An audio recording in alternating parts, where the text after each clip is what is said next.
खरीद फरोख्त में माहिर बीजेपी अब अपने ही खेल में फंसती नजर आ रही है। बीजेपी पर कई बार ऐसे आरोप लगे हैं कि दूसरे पार्टी के विधायकों और नेताओं को खरीद कर सत्ता पर काबिज हुई है, लेकिन सिंधिया के गढ़ ग्वालियर में नगर सरकार बनाने के लिए बीजेपी को अपने ही पार्षद छुपाने पड़ रहे हैं।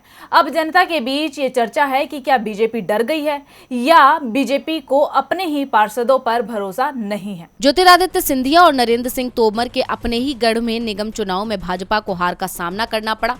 ग्वालियर और मुरैना दोनों ही निगम में महापौर पद पर कांग्रेस प्रत्याशी की जीत हुई। इस हार से अभी भाजपा उभर भी नहीं पाई कि अब ग्वालियर निगम परिषद में सरकार बनाने को लेकर बीजेपी की मुश्किलें बढ़ गई हैं। पूरी बीजेपी अपने ही पुराने नेता सतीश सिकरवार के सामने डरी हुई नजर आ रही है।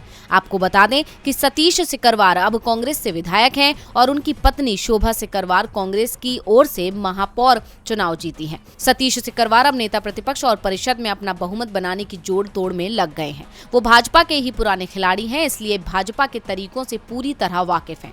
भाजपा इस समय इतनी डरी हुई है कि अपने सभी 34 पार्षदों को बसों द्वारा रेवाड़ी हरियाणा के रिजॉर्ट भेज दिया है। भाजपा जिला अध्यक्ष कमल माखीजानी इस डर को कैसे छुपा रहे हैं, आप ही देख लीजिए। नहीं, पहली बार ऐसा अवसर पड़ा है कि हमारे नेता यहाँ नहीं आ पा रहे हैं। 5 तारीख की जो भी सभापति के चुनाव, इस बीच में छुट्टी नहीं है, तो हमारे पार्षदों की इच्छा थी हम वरिष्ठ नेताओं को आशीर्वाद लें, और वरिष्ठ नेता भी चाहते थे वो यहाँ पर आए तो पार्षदों की बैठक लें। आपको लगता है क्रॉस वोटिंग वहाँ वोटिंग वहाँ होने वाली है क्या? वोटिंग तो यही होगी, ये तो स्वतंत्र है। तो सबकी वापसी कब तक होगी? वोट डालने आएंगे। इस सारे घटनाक्रम से तो यही साबित होता है कि भाजपा को या तो अपने पार्षद पर भरोसा नहीं है या भाजपा कांग्रेस विधायक सतीश सिकरवार से डरी हुई है।